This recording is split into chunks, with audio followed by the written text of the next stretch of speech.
Bienvenidos de nuevo a la comunidad del próximo Framework en Ingeniería. Si están aquí, es porque comparten nuestra visión, dominar las bases de la ingeniería para liderar la innovación con inteligencia artificial. En nuestra última sesión, establecimos los 3 pilares del diseño de StackOps. Hoy nos arremangamos y nos ponemos manos a la obra. Vamos a aprender el arte práctico de construir la secuencia de capas, el esqueleto de nuestra PCB, capa por capa, decisión por decisión. El primer paso. La pregunta fundamental es, ¿cuántas capas de ruteado necesitamos? Y la respuesta no viene de la intuición, sino del análisis. Usamos 2 herramientas poderosas, el análisis de fan-out y el floor plan. Imaginen un componente VGA, esa selva de bolitas de soldadura. El análisis de fan-out es el arte de trazar un camino para que cada señal de alta velocidad escape de esa jungla. Típicamente, solo podemos rotear un par diferencial entre las columnas de vías que conectan con esas bolitas. Así que si tenemos un conector con 4 filas de pares diferenciales que necesitamos rutear, la matemática es simple. Necesitamos como mínimo 4 capas de ruteado solo para ese componente. A veces las filas exteriores del VGA pueden ayudarnos a ahorrar una capa, pero solo para señales de baja velocidad. Para señales de 5 GHz o más, la integridad de señal nos obliga a tener una fila de pines de masa adicional alrededor de las señales de alta velocidad. O, si no la hay, a añadir nuestra propia fila de vías de masa para controlar la impedancia y el crosstalk. La segunda herramienta es el floor plan, nuestro mapa de la ciudad.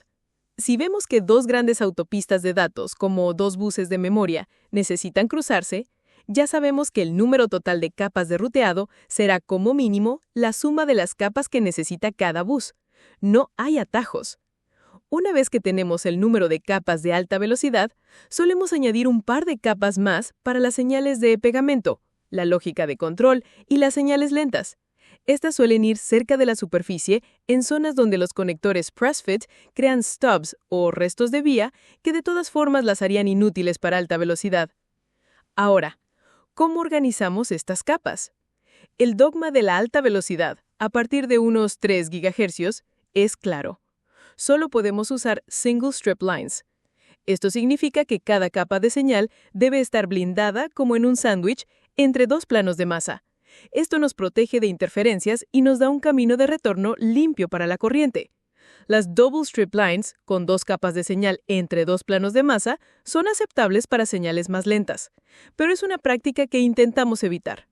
Y las microstrips, las capas en las capas exteriores, son el último recurso para señales de alta velocidad. ¿Por qué? Porque la capa que tienen por encima, la capa de componentes, está llena de agujeros, los pads de los componentes, lo que hace que el plano de referencia no sea continuo. Por eso las capas 2 y N-1, las que están justo debajo de las capas exteriores, no son aptas para el ruteado de alta velocidad. Con el número de capas de señal decidido, el resto es casi una fórmula. Añadimos los planos de alimentación que necesitemos y luego rellenamos con planos de masa para separar y blindar todo. En un diseño moderno, los planos de masa son sagrados. Son capas de cobre completas, sin interrupciones.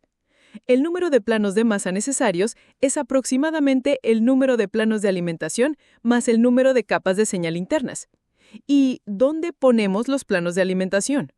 La potencia es un tema en sí mismo. Para un chip grande, que consuma 150 o 200 vatios, podemos necesitar hasta 4 capas de potencia, a veces usando cobre más grueso de 1 o 2 onzas. Para chips de menos de 100 vatios, 2 capas suelen ser suficientes. La ubicación es un debate estratégico. Ponerlos en el centro de la placa da un acceso equilibrado tanto al chip como a los condensadores de desacoplo. Ponerlos cerca de la superficie ayuda al chip a recibir la energía con la mínima inductancia, pero perjudica a los condensadores. A veces se opta por una solución mixta. Y un truco avanzado: usar un dieléctrico muy fino y con un alto dK entre un plano de alimentación y uno de masa para crear un condensador embebido de banda ancha, una solución de desacoplo de altísimo rendimiento, aunque costosa. El siguiente paso es definir los tipos de vías. Necesitamos vías pasantes, ciegas, enterradas, microvías.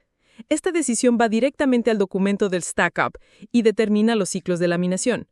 Usar componentes VGA con un paso o pitch por debajo de 0.8 milímetros nos obliga a usar microvías. Por encima de eso, es una elección del diseñador, pero cada tipo de vía tiene sus implicaciones. Las microvías, por ejemplo, se construyen en estructuras 3D, como escaleras, que pueden consumir un espacio lateral considerable, compitiendo con nuestros canales de ruteado. Y ahora llegamos al corazón del diseño detallado, el ancho de la pista.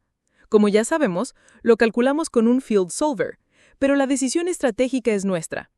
¿Cuál es nuestro objetivo principal?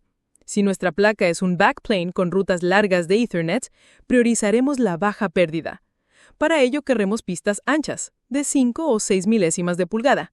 Entonces, elegiremos un dieléctrico que nos dé una impedancia de 93 ohmios con ese ancho de pista.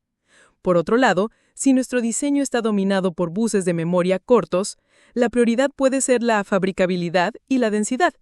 Quizás querramos pistas de DDR4 más estrechas, de 4 milésimas. Entonces elegiremos el dieléctrico que nos dé 60 ohmios con ese ancho. La manufacturabilidad tiene sus límites.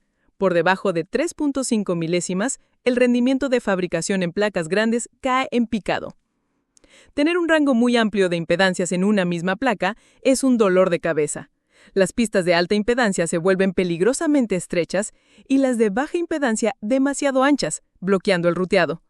A veces, la mejor solución es revisar las hojas de datos de nuestros chips y ver si podemos programar sus terminaciones internas para estrechar ese rango y hacer nuestra vida más fácil.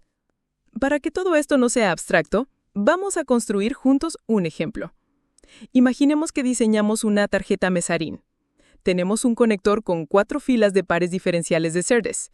¡Boom! Necesitamos 4 capas de ruteado de alta velocidad. Nuestro chip principal se conecta a él con 2 filas de pares de SerDes.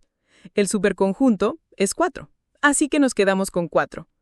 El floor plan no muestra cruces, así que 4 es suficiente. Añadimos 2 capas para señales lentas. Llevamos 6 capas de señal. Añadimos 2 planos de alimentación. Y ahora aplicamos la fórmula. 8 en total. Para blindarlas todas en single strip lines, con referencia a masa, necesitamos 8 planos de masa. 6 más 2 son 8. En total, una placa de 18 capas. Ahora, ordenemos esta lasaña de 18 capas. Las capas 1 y 18 son las exteriores para componentes. Las 2 y 17, adyacentes, deben ser planos de masa. De nuestras 6 capas de señal, pondremos 3 cerca de cada lado separadas por masa. SIG, ground, SIG, ground, SIG. En el centro, las capas 9 y 10 irán nuestros 2 planos de potencia. Usaremos dieléctricos finos de doble capa, 2-ply, junto a las señales para mitigar el FWE y conseguir pistas de 5 milésimas. Para el cobre, usaremos láminas lisas tipo HVLP para las señales. Pero, ¿en qué capas ruteamos nuestras señales más rápidas? Aquí entra el concepto de Minimum Barrel Length, o MBL, del conector. Después de taladrar las vías hacia atrás, o backdrilling, para eliminar los stubs, el conector exige que quede un mínimo de cobre en el barril de la vía para mantener la integridad mecánica.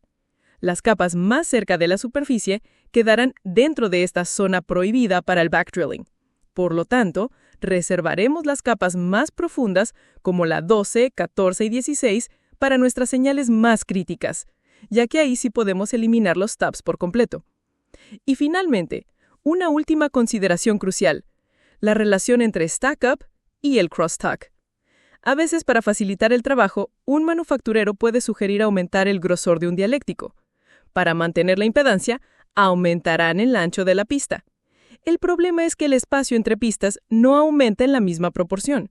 La relación entre el espaciado y el grosor del dieléctrico empeora drásticamente y el crosstalk se dispara. Las líneas de campo eléctrico, en lugar de ir directo al plano de masa, prefieren saltar a la pista vecina. Por eso es vital que el ingeniero de hardware apruebe cualquier cambio en el stack-up. Una placa con un crosstalk más alto es funcionalmente una placa diferente a la que diseñamos y simulamos. Para concluir, la construcción de la secuencia de capas es un proceso lógico y deductivo, pero lleno de arte y de compromisos estratégicos. Partimos de un análisis funcional para determinar el número de capas. Luego, aplicamos los dogmas de la integridad de señal, como el uso de single strip lines y la referenciación a masa. A continuación, tomamos decisiones sobre materiales y grosores para alcanzar nuestros objetivos de impedancia y pérdida, siempre con un ojo en la fabricabilidad. Y finalmente lo verificamos todo desde la perspectiva del crosstalk. Es un puzzle complejo, pero dominarlo es el sello de un verdadero arquitecto de hardware. Gracias por su atención. Están un paso más cerca de dominar este arte.